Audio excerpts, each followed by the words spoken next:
Terima kasih sudah menonton video profil kami. Nah, jadi saya ingin mengingatkan nih, Mbak, untuk teman-teman atau sahabat di sini yang merasakan ada keluhan dan ingin ke rumah sakit, tidak perlu khawatir. Karena Rumah Sakit Permata Depok sekarang sudah dilengkapi dengan protokol kesehatan. Jadi kita menaati nih protokol kesehatan. Jadi insya Allah kalau misalkan datang ke Rumah Sakit Permata Depok akan dilayani sesuai dengan protokol dan aman dan tentunya nyaman. Nah, sekarang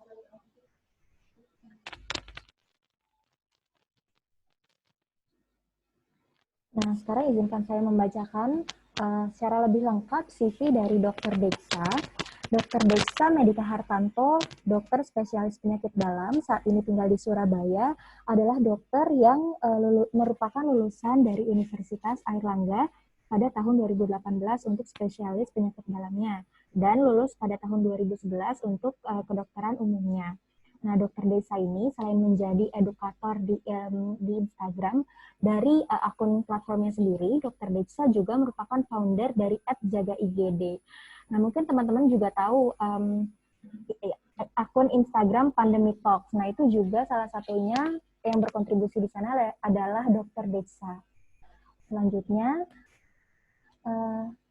terima kasih dan selamat datang kepada Dr. Alfiden, spesialis obstetri dan ginekologi, yang telah datang pada hari ini. Selamat pagi, Dok. Baik.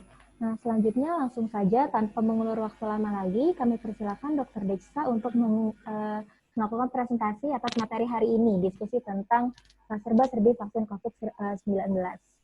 Silakan, Dok. Ya, terima kasih banyak atas kesempatannya yang diberikan Rumah Sakit Permata Depok bisa join pagi ini meskipun weekend, tapi tetap semangat mencari ilmu ya. Sangat appreciate banget. Oke, saya mulai ya.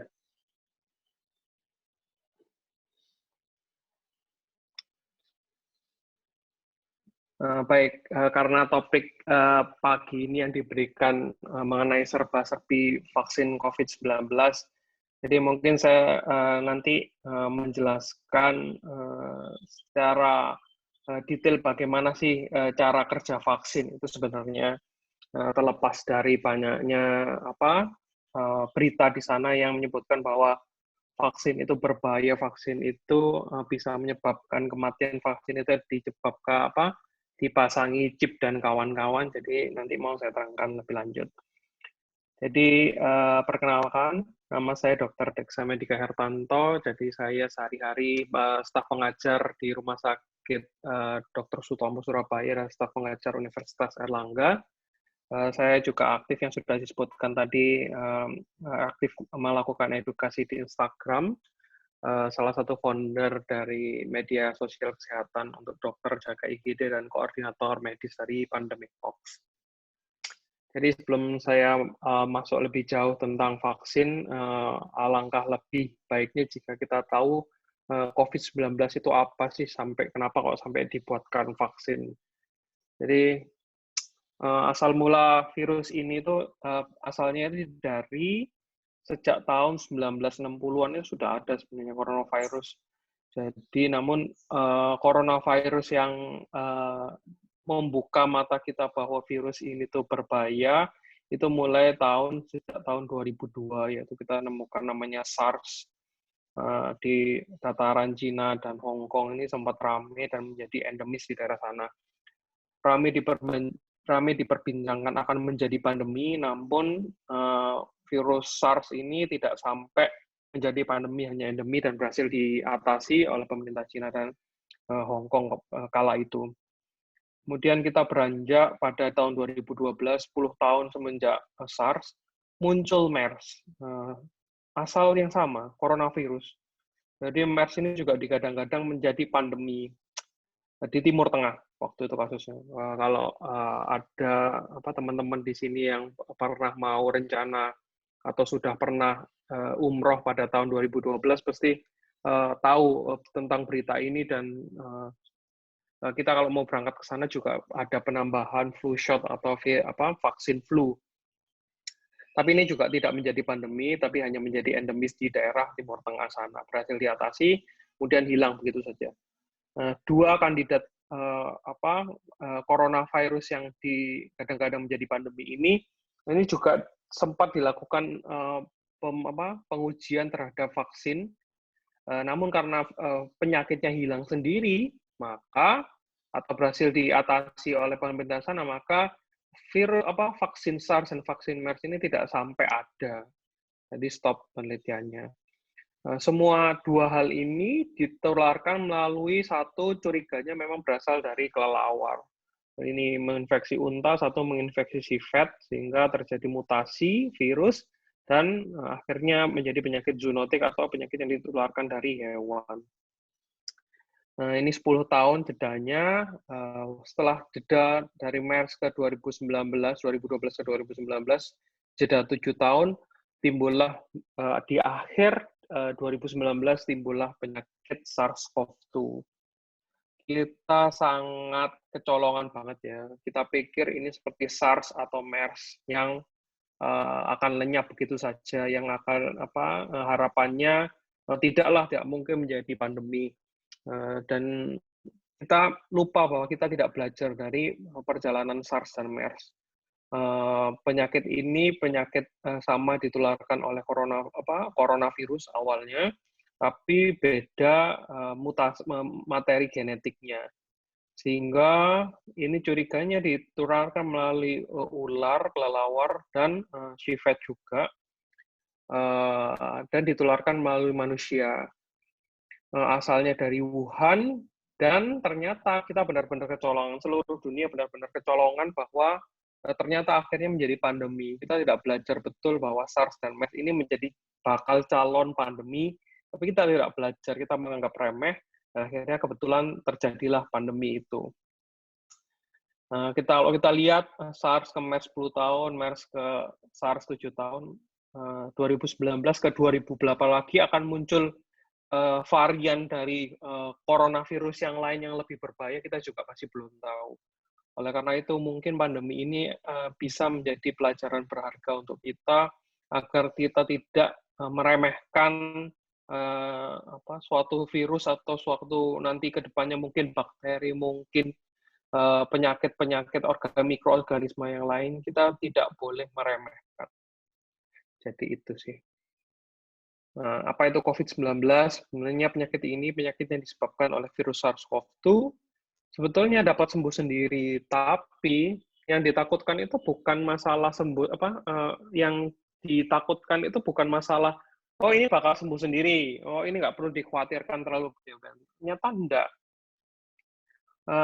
Yang berbahaya justru adalah pada populasi rentan. Pada populasi kondisi tertentu, baik yang rentan atau yang usia muda tapi punya riwayat penyakit atau penyakit bawaan genetik yang kita tidak tahu dan bisa dicetuskan, itu akan menjadi berbahaya. Oleh karena itu, penyakit ini tuh penyakit yang super unik dan sangat aneh ya kalau saya bilang. Karena apa? Di satu sisi dia itu bisa sembuh sendiri pada orang yang baik imunnya, tapi di satu sisi lain ada orang yang imunnya baik kena itu, tapi gejalanya parah, ternyata ada setelah dicari ternyata ada riwayat bawaan, genetik bawaan yang setelah COVID itu tambah justru muncul banyak. Nanti akan saya sedikit singgung masalah itu. Dan apalagi yang populasi rentan yang sudah benar-benar kita tahu ada penyakitnya seperti diabetes, hipertensi, autoimun, HIV, kanker, dan kawan-kawan.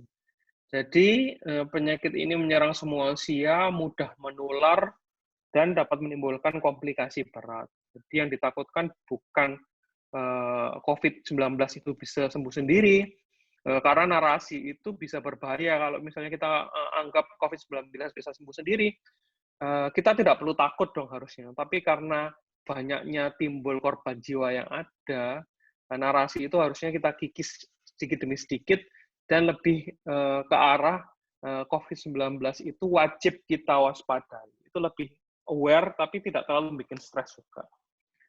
Tetap tenang, jangan panik, namun harus selalu waspada.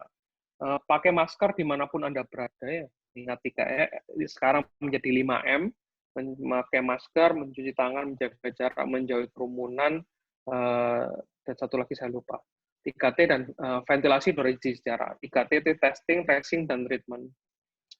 Jadi, gimana sih COVID-19 itu benar nggak sih? Daripada kita mengada-ngada, kita kira mengada-ngada, ada yang bilang ini konspirasi atau apa, kalau kita lihat dari pemeriksaan mikroskop elektron, kita lihat di sini yang tanda pink ini merupakan virus COVID-19. Jadi kita bisa lihat bahwa ini adalah saat virus itu menyerang sel tubuh kita. Ini dijumpai juga ya. Yang membuat unik itu virus ini mempunyai antena atau semacam duri atau spike kalau kita ngomongnya, yang di mana dia ini spike ini tempat dia untuk masuk ke dalam tubuh melalui nanti adanya reseptor ACE2. Nah, terus ada yang nggak percaya lagi, mana buktinya? Itu kan bisa direkayasa. Nah, ini autopsi pada pasien COVID yang sudah meninggal, ini organ paru-parunya, diambil jaringannya, kemudian dilihat. Ternyata pos terserang COVID-19, penampakan parunya jauh berbeda ya. Kalau kita dilihat di sini, ada gambaran pembekuan darah. Jadi lebih kalau kita lihat di sini itu ada semacam pembekuan darah, kemudian sel darah. Yang normalnya itu harusnya nggak ada.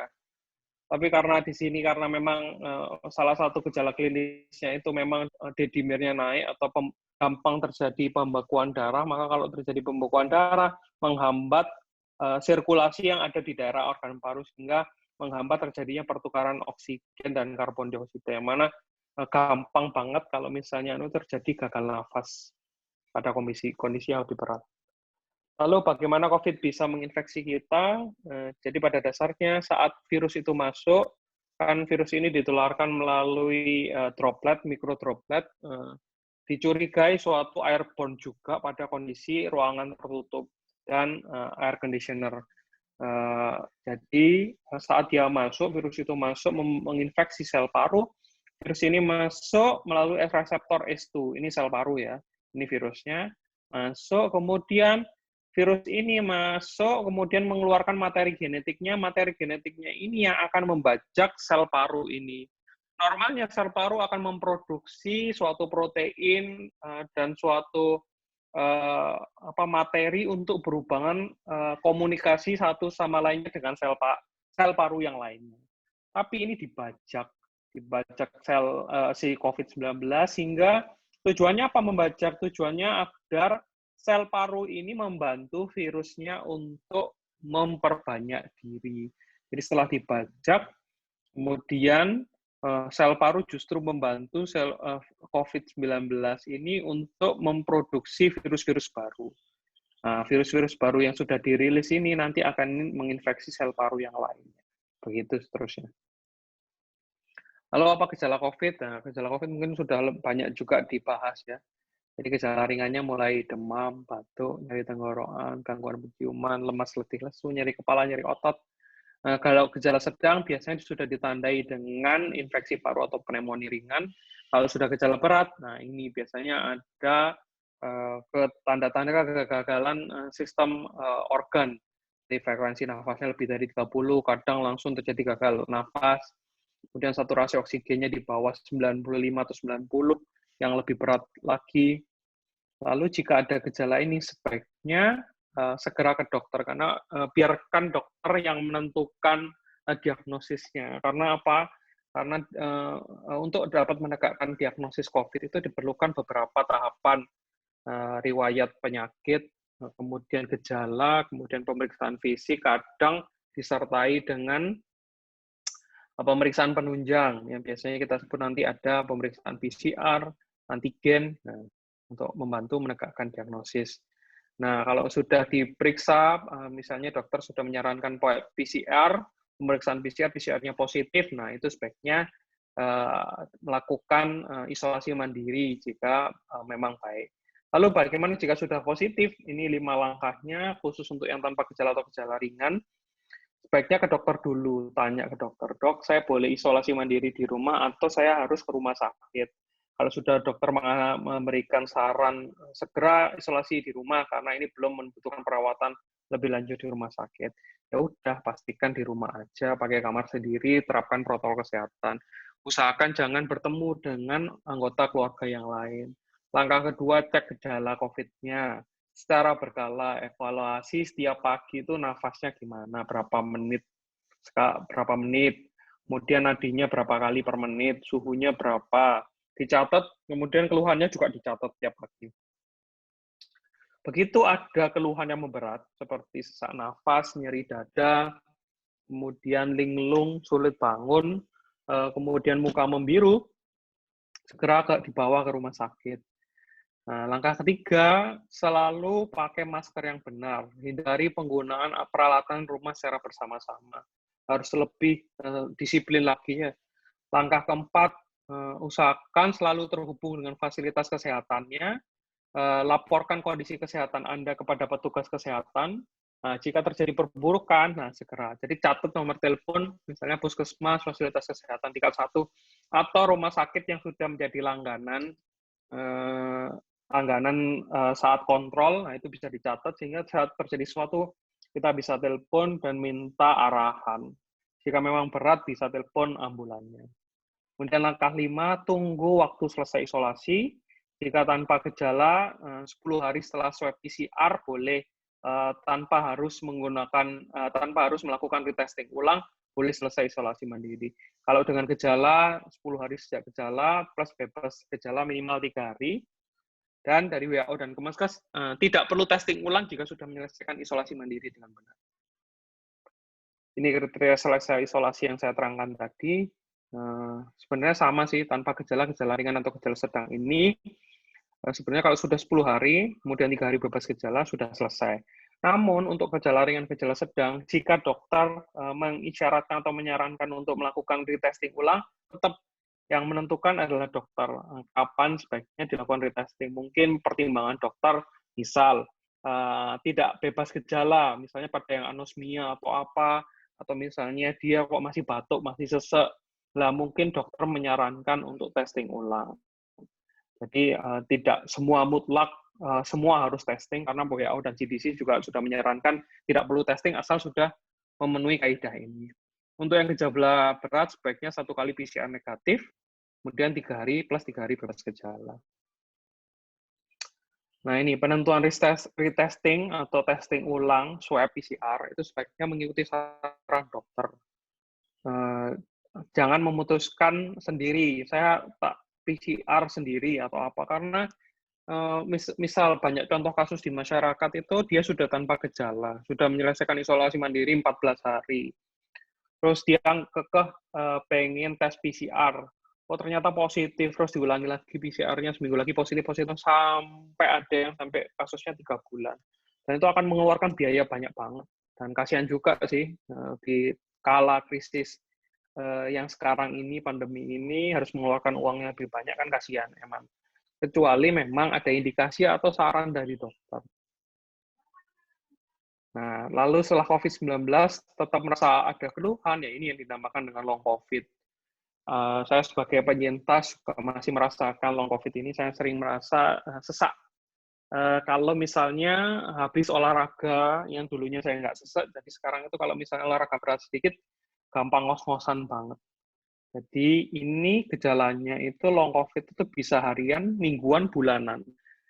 Yang terlama itu bisa sampai 7 hingga 8 bulan, sorry. 7 sampai 8 bulan masih ada gejala sisa dari COVID-19. Biasanya resiko untuk terjadinya long COVID yang panjang itu biasanya yang gejalanya berat atau gejalanya itu lebih dari 5, misalnya ada batuk, sesek, demam, kemudian ada anosmia, ada agesia. Nah, lebih dari 5 biasanya ada gejala sisa dan menetapnya itu cukup lama. Biasanya apa aja? Capek, gampang sesek, sendi-sendi gampang sakit, kemudian nyeri dada, ada gangguan penglihatan, batuk. Biasanya yang paling lumayan sering itu hilangnya indera penciuman atau anosmia. Jadi ini lumayan sering banyak terjadi. Dan biasanya diare. Diare itu biasanya kalau saya sih mau sembuh kemarin sembuh COVID itu tambah sering diare, 3 hari saya diare terus. Jadi memang agak aneh sih. Penyakit ini justru setelah mau sembuh itu biasanya timbul gejala. Kalau yang tanpa gejala ya, atau gejala ringan itu, biasanya awalnya itu masih seger, enak, nggak ada masalah. Tapi mau sembuh itu justru muncul gejalanya. Bagaimana dengan vaksin? Nah, ini kita bicara ke topik utama pada pagi ini. Jadi vaksin itu kenapa sih penyakit ini butuh inovasi seperti vaksin yang ada yang sudah disebar di dunia? Karena penyakit ini tuh penyakit yang disebabkan oleh virus. Sampai detik ini penyakit virus itu sulit banget ditemukan obatnya. Karena apa? Sifatnya itu sifat apa?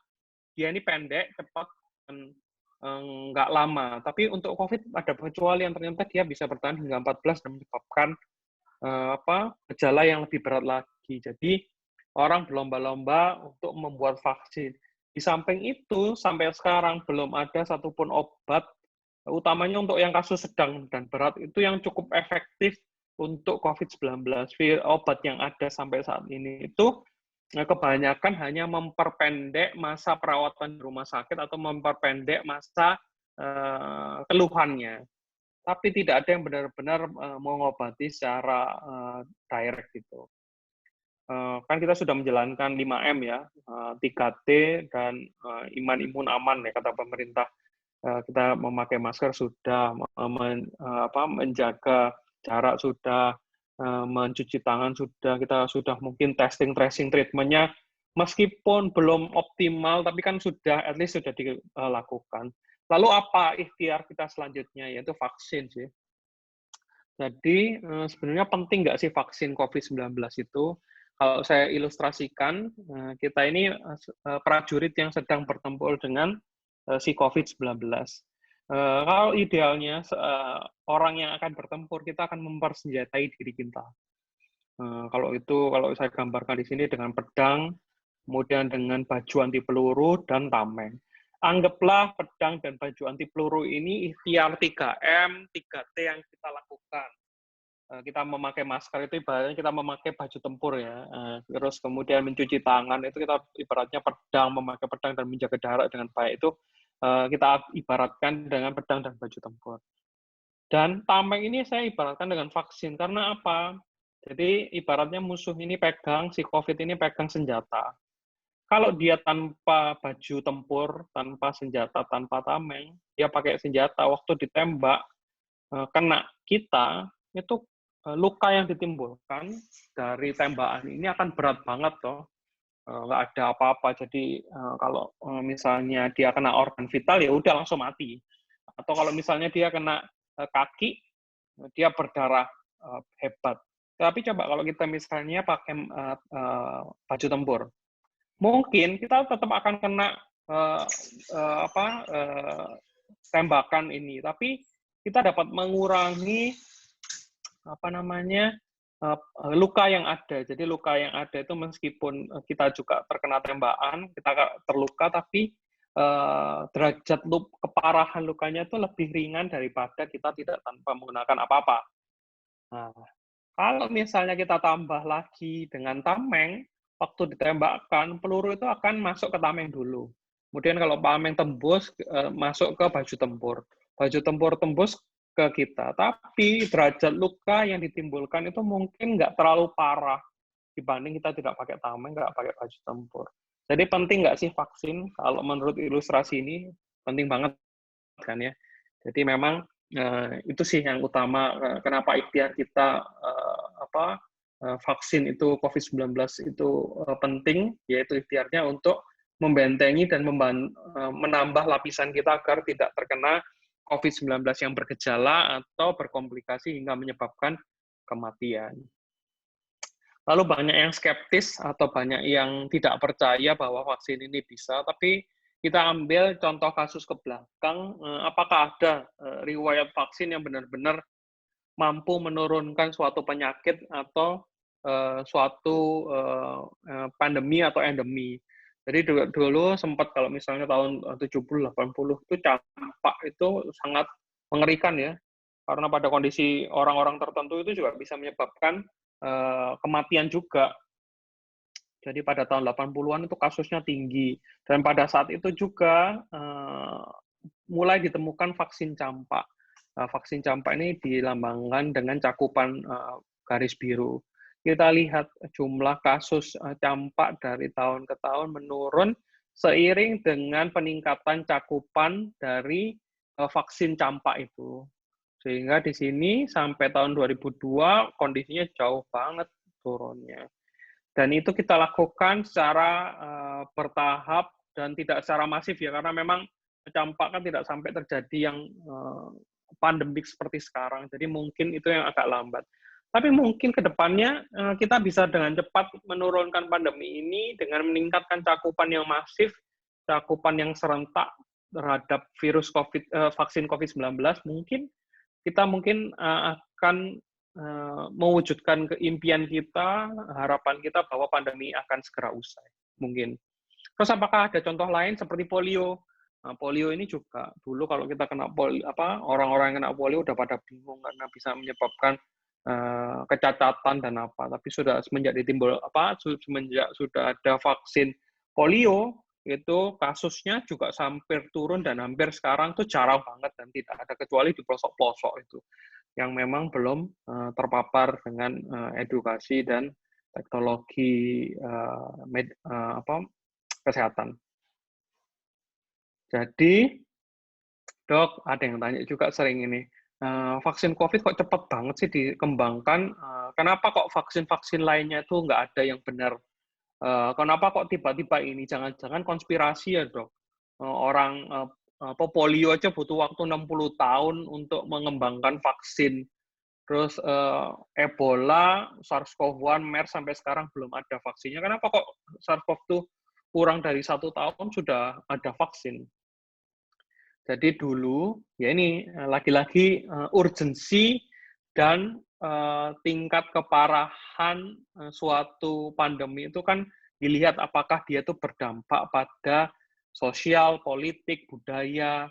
Jika ini berdampak, otomatis akan banyak peneliti yang berlomba-lomba untuk menciptakan, apalagi dengan teknologi dan teknologi yang maju di era sekarang, era digital, teknologinya itu udah jauh lebih berkembang daripada tahun, misalnya anggap waktu ditemukannya polio, waktu ditemukannya Ebola, kenapa kok sampai sekarang belum ada, atau SARS-CoV atau MERS, mungkin teknologinya belum ada. Di samping itu, kasusnya juga jarang, dan MERS dan SARS-CoV-1 ini sudah hampir sekarang nggak ada, dan hampir jadi common flu biasa di negara asalnya. Jadi kenapa tidak ada inisiasi untuk menciptakan vaksin lagi? Karena memang sudah virusnya ini sudah hampir tidak ada. Sedangkan SARS-CoV-2 ini virusnya ada. Negara banyak terdampak, hampir semua negara terdampak. Kemudian korban berjatuhan di mana-mana, otomatis itu akan menciptakan iklim satu sama lain untuk saling berlomba menciptakan vaksin. Sehingga pada kurun waktu hampir kurang dari 1 tahun sudah banyak ditemukan kandidat-kandidat vaksin yang nantinya yang sekarang ini sudah bisa kita lihat bahwa di beberapa negara sudah menyuntikkan vaksin-vaksin mereka. Jadi kalau dulu tradisionalnya untuk menciptakan suatu vaksin ini harus melalui beberapa tahapan, dan setiap tahapan itu tidak akan bisa berlanjut ke tahapan lain jika belum selesai. Misalnya dari uji preklinis ke fase 1 ini harus selesai dulu. Oke, masuk ke fase 2 oke, fase 3 masuk, fase 3 oke, kemudian disebarkan untuk dicoba ke manusia. Maksudnya disebarkan untuk ke manusia. Untuk perpindahan dari biasanya hewan coba ke manusia itu dari preklinik menjadi fase 1 ini biasanya fase 1 sudah dicobakan ke manusia. Tapi di era pandemik ini bisa di-overlappingkan. Jadi misal fase 1, fase 2 digabung. Kemudian setelah preklinis selesai, sudah bisa langsung masuk, mungkin ada yang di sini sudah oke, masuk ke uji coba tahap manusia, tahap 1, tahap 2 langsung, kemudian tahap 3 ini biasanya diselenggarakan di beberapa negara. Seperti Sinovac itu untuk mempercepat tahap 3-nya dia mencobakan di satu Brazil, satu lagi Turki, satu lagi Indonesia. Agar apa? Agar cepat selesai dan dia bisa mendapatkan jumlah populasi sampel yang cukup dan mempresentasikan berbagai etnis dan target untuk populasi vaksin yang akan dikerjakan nanti. Jadi setelah itu makanya kenapa yang sebelumnya ini mulainya tahunan bisa kurang dari 1 tahun karena sudah ada pedomannya juga sih. Lalu kita sering ngomong ini efikasinya kok kurang, efektivitasnya gimana? Jadi efikasi itu kemampuan vaksin untuk menurunkan kemungkinan munculnya suatu penyakit atau munculnya suatu penyakit yang bergejala pada kondisi dalam uji klinis tadi. Jadi efikasi yang kita lihat sekarang itu merupakan kemampuan vaksin untuk menurunkan penyakit pada saat dia diujikan di tahap 3. Nah, biasanya kalau kita melihat setelah tahap 3 selesai, kemudian mulai disuntikkan dan disebar untuk masyarakat luas, kita ini nanti akan melihat efektivitas, yaitu kemampuan vaksin untuk menurunkan munculnya penyakit pada dunia nyata, bukan saat uji klinis lagi, tapi udah dunia nyata. WHO sendiri memberikan pedoman bahwa minimal efikasi 50% saja sudah cukup, nggak harus memiliki efikasi yang tinggi. Asal yang penting itu cakupannya itu harus cepat dan segera. Karena apa? Kita berlomba juga dengan mutasi virus COVID-19. Jadi kenapa vaksin ini harus bisa cepat dan tepat, yaitu karena kita juga berlomba dengan mutasi virus tadi.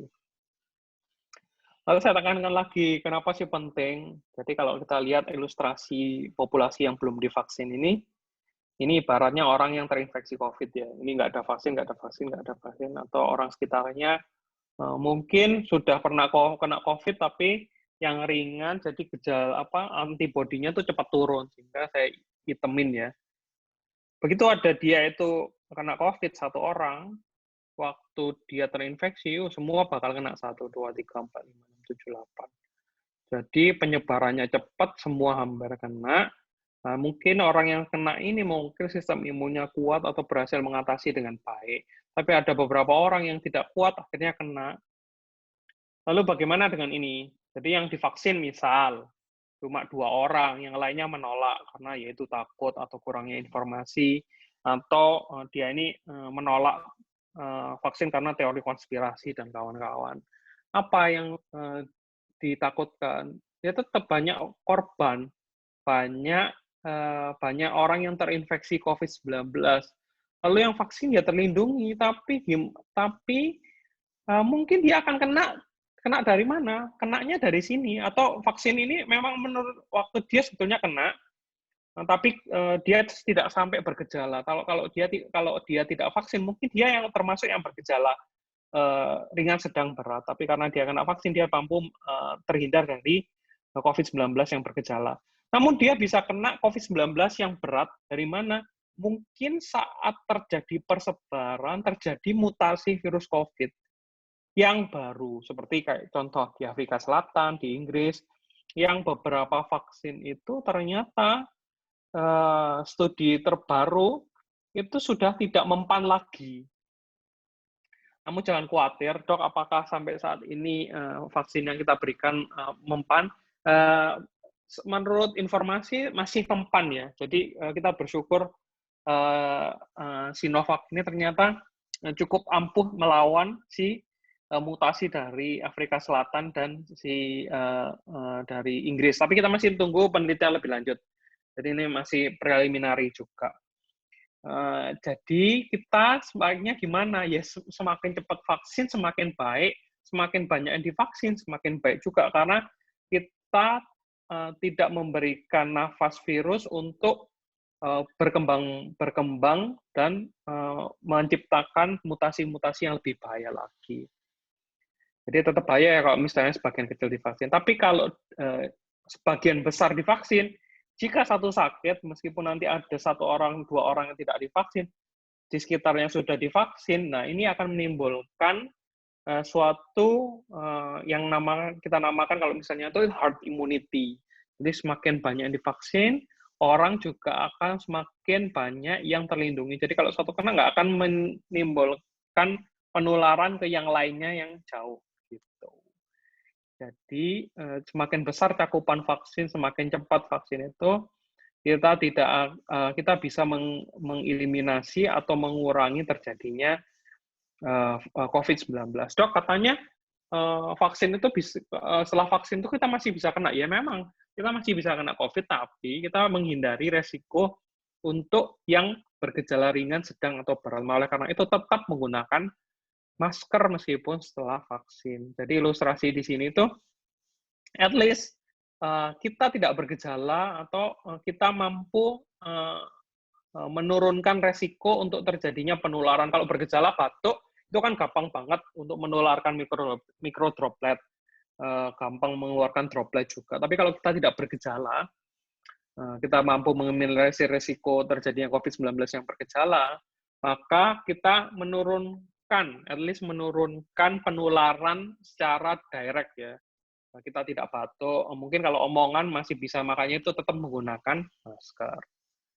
Jadi list vaksin COVID yang tersebar di dunia dan sedang disuntikkan di masing-masing negara seperti AstraZeneca, Gamaleya, Moderna, Pfizer, Sinovac, dan Sinovac. List efikasinya untuk virus COVID yang original atau yang awal itu, ini listnya. Jadi list efikasinya, apakah semakin tinggi, semakin baik, yaitu belum tentu juga, karena sesuai dengan penelitian terbaru, ternyata pada mutasi tertentu, golongan Moderna dan Pfizer ini justru rendah.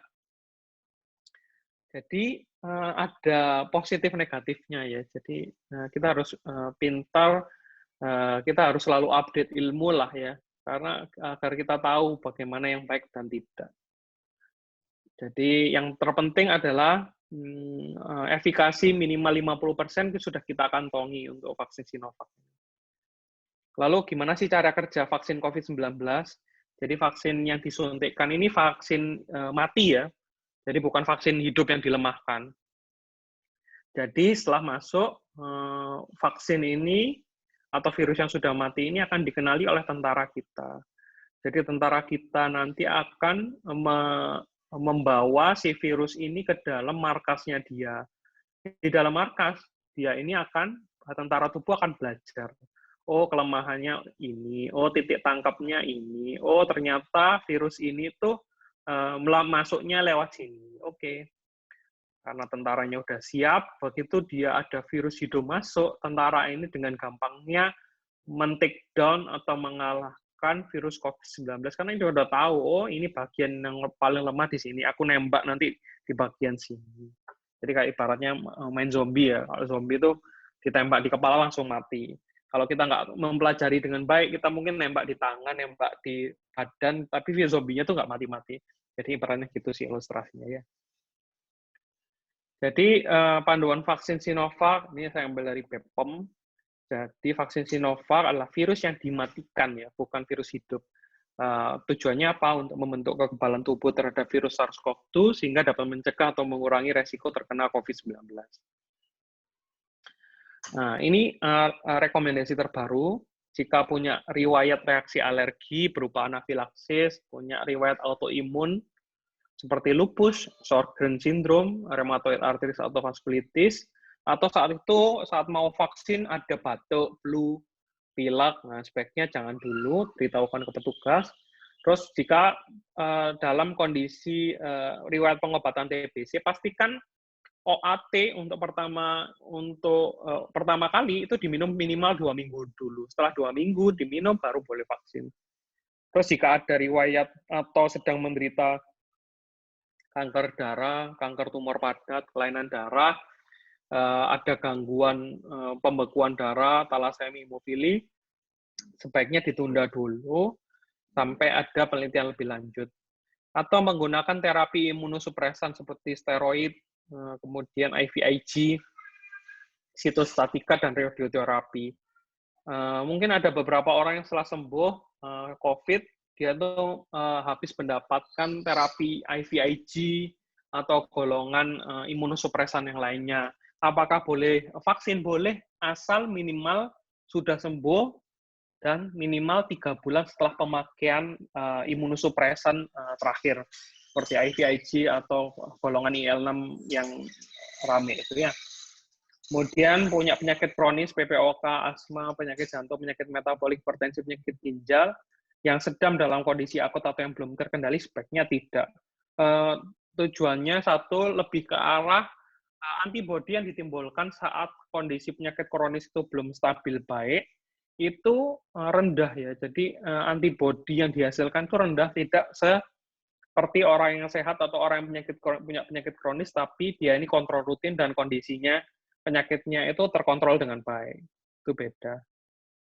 Gimana cara kerja vaksin? Jadi vaksin Sinovac, utamanya yang ada di Indonesia ini dalam bentuk suspensi injeksi, disuntikkan ke lengan otot kita, lengan kiri, di otot, atau bisa lengan kanan juga tergantung, sebanyak 0,5 cc dalam 2 dosis, dengan selang waktu 14 atau 28 hari untuk dewasanya. Ini tergantung banget dari vaksinator, kemudian regulasi dinas kesehatan terkait, apakah yang menganut yang 14 atau 28 hari sebenarnya sama, tapi kalau saya pribadi, saya mending menyarankan untuk 28 hari karena pembentukan antibodinya itu lebih optimal.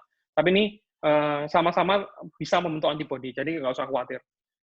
Untuk usia 18 sampai 59 tahun. Untuk yang usia 60, lebih dari 60 tahun, interval waktunya diperpanjang 28 hari. Jadi untuk lansia sekarang boleh ya. Tapi harus ada kriteria khusus nanti, coba waktu sebelum vaksin tanyakan ke vaksinatornya karena ada form screening khusus. Lalu apakah ada efek samping dari vaksin? Jadi efek samping vaksin itu bisa reaksi lokal ya, nyari di tempat suntikan, kemudian pembengkakan, ada kemerahan, gatal, wajar ya. Vaksin hepatitis B juga sama kayak gini. Kadang di sini kemeng, terus menurunnya tempat sensasi atau tempat suntikan, warna kulit yang lebih pudar dari biasanya, sama kayak kita dulu suntik BCG ya, atau suntik-suntik waktu saat kita bayi itu, kita sampai sekarang mungkin menimbulkan bekas luka. Ya, itu sama sih kayak vaksin pada umumnya. Reaksi sistemiknya juga sama, nyari otot, demam, rasa lelah, lemas, mual, muntah, sakit kepala. Sangat bervariasi. Apakah semua orang bakal timbul seperti ini? Enggak juga. Apakah sebagian orang bisa timbul efek samping? Ya, beberapa. Yang ditakutkan memang efek samping yang berat ya, seperti alergi berat, tiba-tiba dia shock atau dia tiba-tiba tidak sadarkan diri. Tapi sampai saat ini belum ada kasus yang sampai efek vaksin itu sampai menyebabkan kondisi yang berat banget dan bisa menyebabkan kematian, sampai saat ini tidak ada.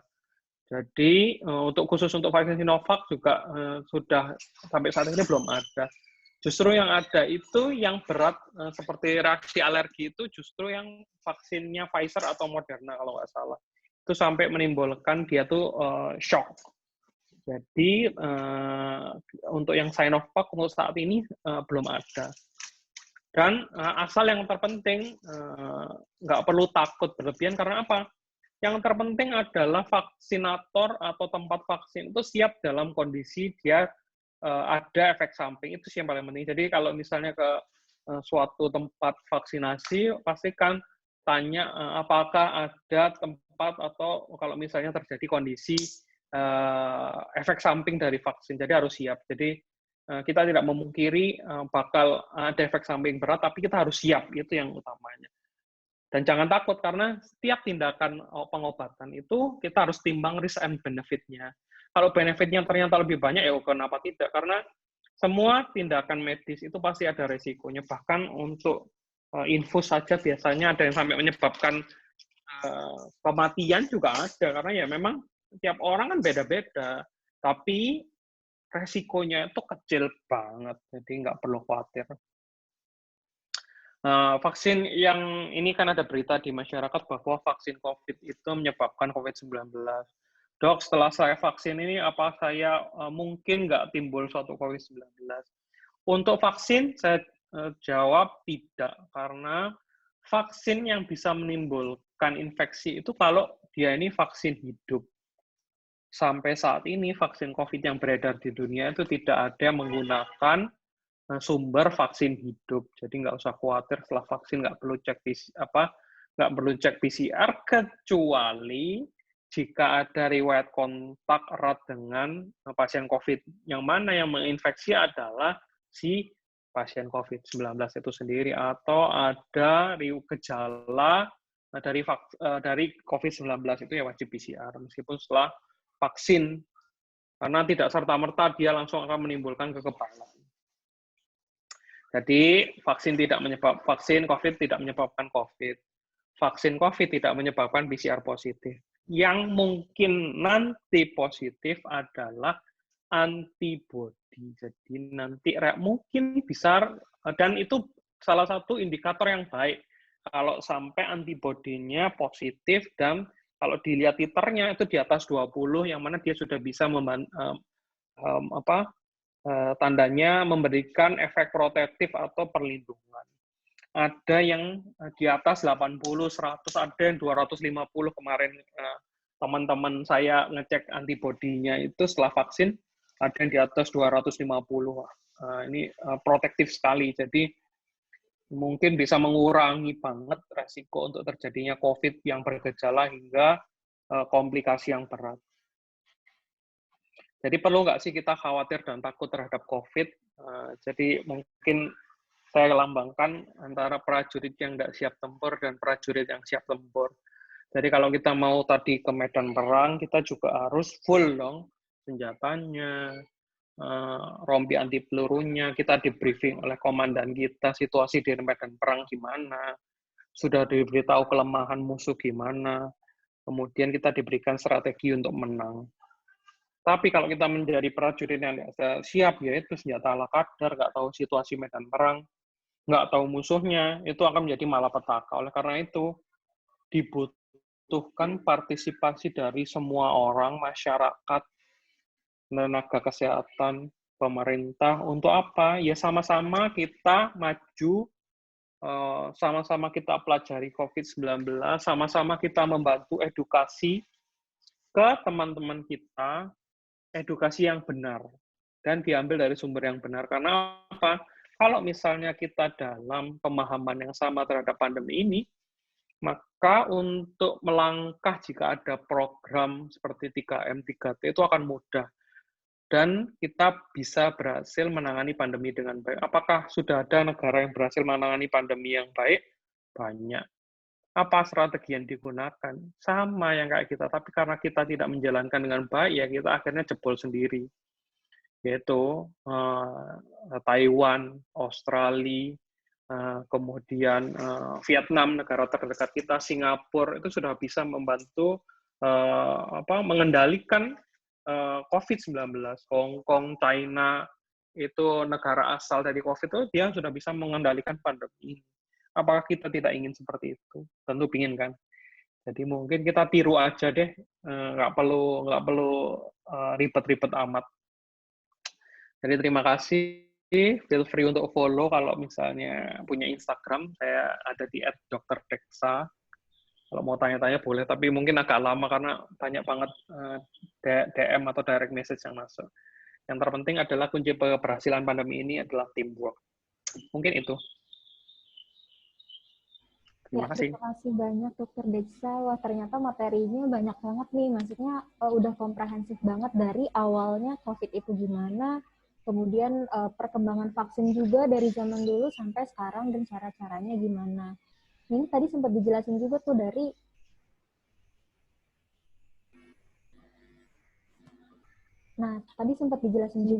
SARS, MERS, dan selanjutnya ternyata sebelumnya itu memang dia tidak pernah menjadi pandemi ya dok, dan belum dibentuk vaksin juga. Tapi sekarang negara ini kita sudah berusaha sekeras mungkin untuk cepat-cepat nih mengakhiri pandemi ini karena efeknya sangat berat. Nah, tadi mungkin saya ingin memberikan poin-poin out juga. Tadi telah dijelaskan bahwa vaksin ini dibentuknya dengan melalui step yang panjang gitu. Meskipun saat ini durasinya sebentar tidak seperti sebelumnya, namun sekarang memang dengan adanya perkembangan teknologi dan step-stepnya itu dipersingkat karena memang saat ini lagi emergensi, kebutuhannya lagi sangat tinggi. Namun semua langkah-langkahnya tetap dilaksanakan dan keamanan itu merupakan prioritas utama. Dan tiap tindakan itu selalu menimbang risiko dan manfaatnya. Jadi ketika ada tindakan medis, artinya manfaatnya insya Allah lebih besar daripada risiko yang didapat. Gitu. Nah ini udah ada pertanyaan nih dok dari beberapa sahabat permata di sini dok. Mungkin saya bacakan, nanti dokter jawab ya dok. Ini ada dok dari Aulia Risma di Jakarta dan dari Inha di Depok. Untuk ibu menyusui, sekarang kan ada peraturan baru ya dok, ibu menyusui sudah boleh. Nah itu bagaimana dok? Apakah aman? Boleh dijelaskan mungkin dok? Ya, jadi sudah ada lampu hijau ya dari Kementerian Kesehatan bahwa ibu menyusui tidak ada masalah untuk vaksin COVID-19. Jadi tidak perlu khawatir untuk saat ini. Yang masih menjadi penelitian adalah vaksin ibu hamil ya. Untuk vaksin COVID untuk populasi ibu hamil ini masih belum. Kenapa sih awal itu enggak banyak larangan, kok sekarang sudah boleh? Jadi gini ya, penelitian vaksin itu kan pada setiap tahapan, tahap 1, tahap 2, tahap 3 ini, dia itu menyertakan kalau bisa populasi yang sehat dulu.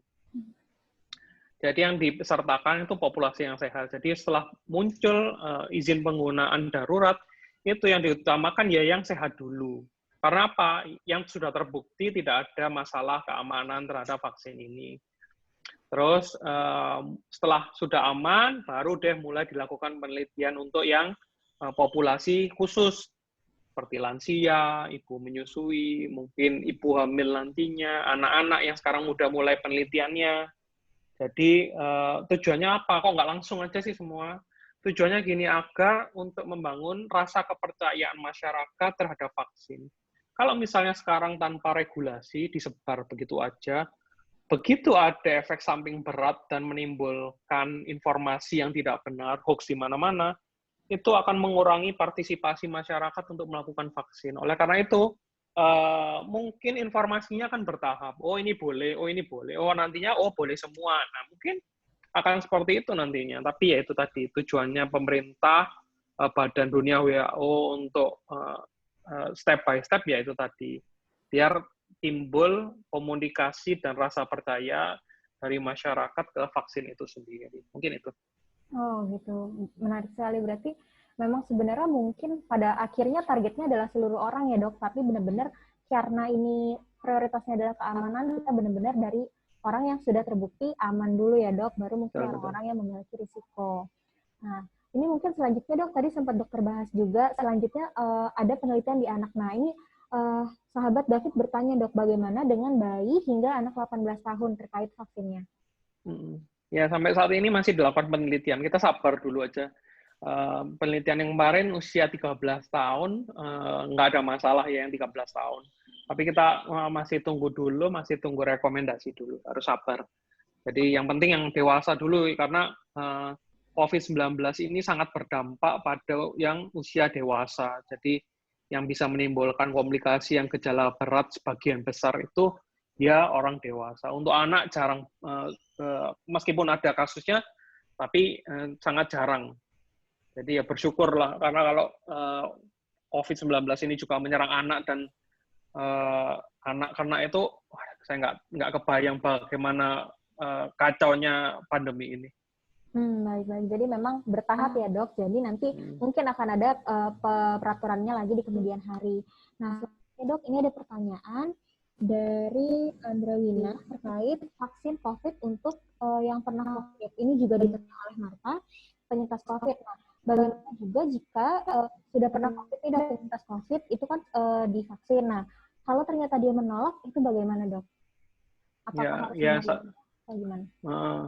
Jadi gini, kenapa sih pertama kan COVID-19 ini katanya setelah sembuh kita dapat antibodi alami ya, antibodi secara natural. Jadi kan kelihatannya nggak perlu vaksin. Kelihatannya narasi itu atau pernyataan itu harus mulai sedikit-sedikit demi sedikit dikikis ya. Karena apa? Saya penyintas COVID. Kemudian saya sempat melakukan pengecekan antibodi saya, ternyata non-reaktif, padahal itu baru 3 minggu setelah sembuh. Jadi saya tidak punya kekebalan untuk sekarang. Jadi apakah saya perlu vaksin? Saya sangat butuh vaksin. Untuk apa? Saya kapok banget kena COVID, nggak enak banget rasanya kena COVID. Oleh karena itu saya butuh perlindungan tambahan dari si vaksin, karena perlindungan alami saya sudah nggak ada. Saya cek antibodinya non-reaktif, jadi apakah saya butuh vaksin? Ya, saya dari sisi penyintas COVID saya sendiri. Dari sisi teman-teman, meskipun sudah ada antibodinya, saran saya vaksin aja. Karena apa? Yaitu semakin tebal, ibaratnya semakin baik antibodinya, ya semakin kita resiko untuk terpapar terhadap COVID-19 yang bergejala semakin kecil lagi. Jadi, yaitu kalau untuk indikasi, bagi yang penyintas itu minimal 3 bulan. Kenapa? Ya regulasi dari pemerintah, satu mungkin pertimbangannya 3 bulan itu antibodi yang terbentuk itu biasanya bertahan hingga 3 bulan, meskipun tidak semua orang, ya. Tapi mungkin sama pemerintah digeneralisir. Yang kedua mungkin rekomendasi yang dibuat kenapa kok 3 bulan? Mungkin karena pada orang yang habis COVID, yang bergejala sedang hingga berat, yang sampai memerlukan IVIG, terapi imuno antisupresan, antisupresan ya, itu rekomendasi CDC dan CDC itu dia harus menunggu 3 bulan terlebih dahulu agar benar-benar clear di sana. Tidak ada kalau penggunaan IVIG atau plasma konvalesen, antibodi yang ada di sana, biar hilang dulu 3 bulan, baru bisa divaksin. Mungkin itu. Oh gitu. Jadi untuk yang telah pernah mengalami COVID saat ini menunggu 3 bulan dulu ya dok. Nah ini lagi nih dok, pertanyaan menarik banget dari Pak Samasyah. Nah bagaimana nih jika pemerintah sudah menganjurkan untuk divaksin, tapi warga negara ada yang tidak ingin karena mungkin termakan statement hoax yang banyak beredar. Nah itu bagaimana dok? Ya sebenarnya ini nggak bisa diselesaikan cuma sekelompok orang ya, ini harus semua orang. Lalu bagaimana bagi yang menolak? Sebenarnya dilakukan edukasi secara terus-menerus ya. Idealnya itu secara terus-menerus kemudian dibangun narasi atau citra yang positif terhadap vaksin sehingga orang itu mau untuk berpartisipasi dalam vaksin. Nah, jika sudah ini dilakukan tidak mau juga dan dia akan membahayakan nasib orang lain, ya pemerintah saya rasa sudah mengambil tindakan tegas ya. Kalau misalnya tidak mau vaksin, sudah ada undang-undangnya juga. Jadi ya itu mungkin negara kita itu tidak bisa mungkin ya ini pendapat pribadi, bukan mungkin harus ada sistem yang mendorong agar semua itu mau divaksin. Karena apa? Kalau enggak ya, kalau satu enggak divaksin seperti ilustrasi saya tadi, jika hanya sekelompok kecil populasi yang divaksin, maka percuma juga, nanti akan terbentuk mutasi baru, dan mutasi baru tadi itu akan menyerang yang sudah divaksin tadi, dan berbahaya juga sih. Gitu. Jadi malah kalau hanya sekelompok orang aja nggak bisa akan melindungi semuanya ya, karena tetap risikonya tinggi dan malah bisa menyebabkan mutasi. Nah, selanjutnya dok, ini ada pertanyaan lagi, mungkin boleh dijelaskan lagi dok, orang-orang seperti apa nih dok yang nggak boleh atau yang harus menunda dulu terkait vaksin? Karena di sini ada yang kasusnya beda-beda dok. Ada yang alergi, mungkin tadi udah dijelaskan dok, tapi ada juga kasusnya seperti endometriosis, adenomiasis gitu dok. Ya, yang seperti sudah saya sebutkan tadi di atas, itu boleh vaksin ya. Jadi selama tidak ada kondisi yang tadi itu layak vaksin. Kalau keterangan dari Kemenkes seperti itu. Jadi jika tidak ada pada penyakit yang itu tadi, Anda layak vaksin. Ada yang tanya, sakit mah boleh vaksin? Boleh. Ada yang tanya juga, sakit gigi boleh vaksin? Dulu ada riwayat sakit gigi boleh. Asal pada saat mau vaksin itu kondisinya sehat walafiat, seger, kemudian tidak ada misalnya dia menderita penyakit, tapi kalau tidak aktif ya tidak ada masalah selama tidak ada kondisi yang saya sebutkan itu tadi. Gitu sih. Baik, jadi tertentu saja yang tadi telah dijelaskan sebelumnya harus menunda. Nah dok, ini ada pertanyaan lagi dok, apakah ada saat ini vaksin yang dibuat secara herbal dan apakah bisa dibuat vaksin secara herbal tanpa ada bahan lainnya seperti itu dok? Nggak ada ya, vaksin itu kan memang diambil dari bagian virus. Jadi tujuannya apa? Tadi saya sudah ilustrasikan. Jadi tujuannya virus itu dipelajari sistem tubuh kita agar tubuh kita lah yang memproduksi antibodi secara mandiri. Nah kalau vaksin dibuat dari herbal, Nah, apa yang mau dipelajari oleh si tubuh herbalnya? Nah, kan nggak mungkin kan ya. Jadi sampai saat ini vaksin itu nggak ada yang namanya vaksin herbal gitu, nggak ada. Kalau ada yang menamakan itu vaksin herbal, itu jangan dipercaya ya, karena itu akal-akalan. Karena vaksin itu diambil dari virus itu sendiri, bagian virus itu sendiri tujuannya untuk mempersiapkan tentara tubuh kita agar siap melawan si COVID-19. Itu kan. Oh ya, jadi berarti nggak bisa kalau dari herbal, karena memang vaksin itu bertujuan untuk meningkatkan imun yang spesifik ya dok, benar-benar Ya, terhadap khusus. virus ini gitu. Jadi biar bisa dari ini dipelajari. Nah, nah ini selanjutnya ada lagi nih dok, apakah kafe dan restoran yang menerapkan protokol kesehatan merupakan lokasi titik rawan penyebaran COVID, dan apakah saat makan dan minum di restoran bisa tertular COVID? Ya, ini lebih ke arah regulasi ya. Apakah kafe dan restoran menerapkan protokol kesehatan tetap titik rawan? Setiap ada kerumunan dan ada apa, itu selalu ada potensi penularan. Ya, selalu ada potensi penularan. Jadi misalnya kalau kita makan di mall atau apa, ya meskipun sudah diterapkan protokol kesehatannya, tetap ada resiko penularan, entah kecil, sedang, atau berat. Ya, misalnya protokol kesehatannya dengan baik, mungkin resiko penularannya kecil kalau misalnya yang strict banget ya. Misal kafe itu kalau mau dine in itu dia minimal harus 50% dari yang terisi, 50%-nya nggak boleh lagi.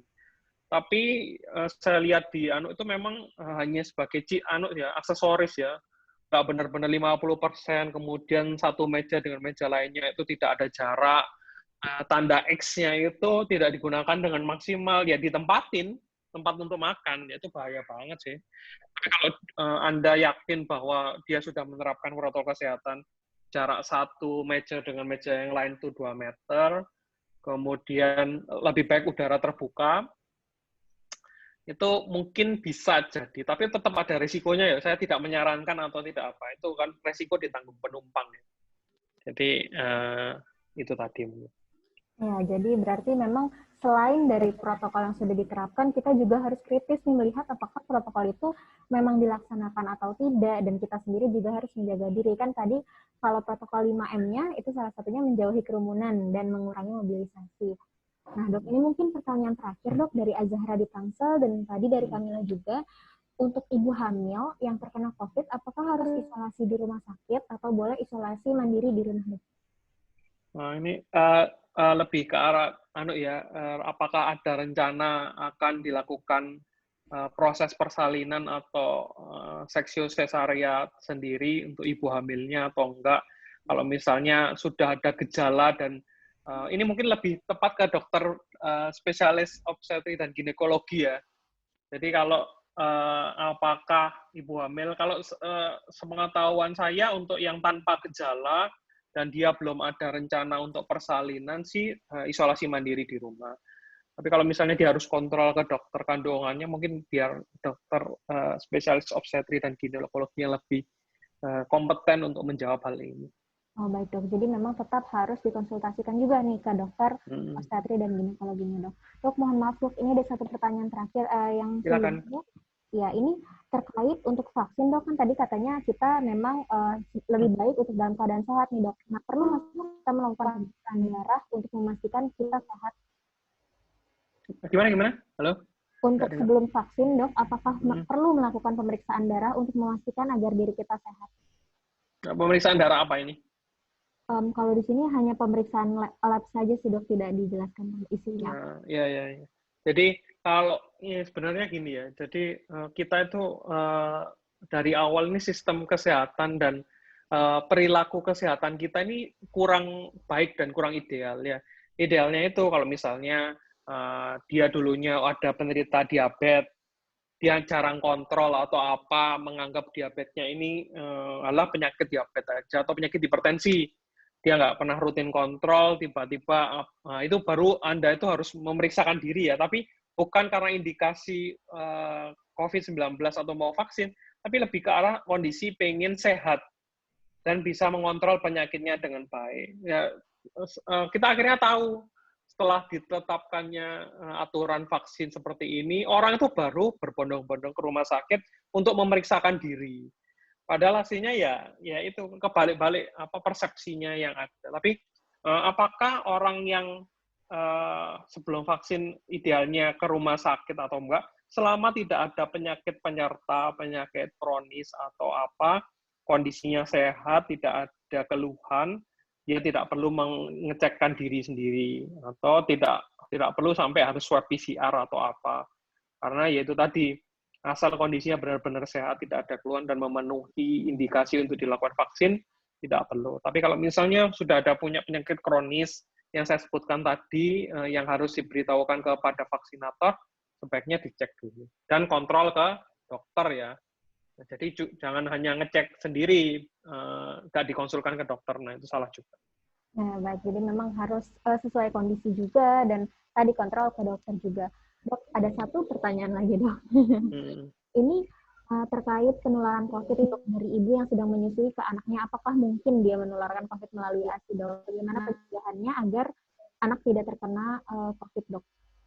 Ya, jadi sampai saat ini tidak ada laporan tidak ada laporan penelitian yang menyatakan bahwa COVID-19 menular melalui ASI.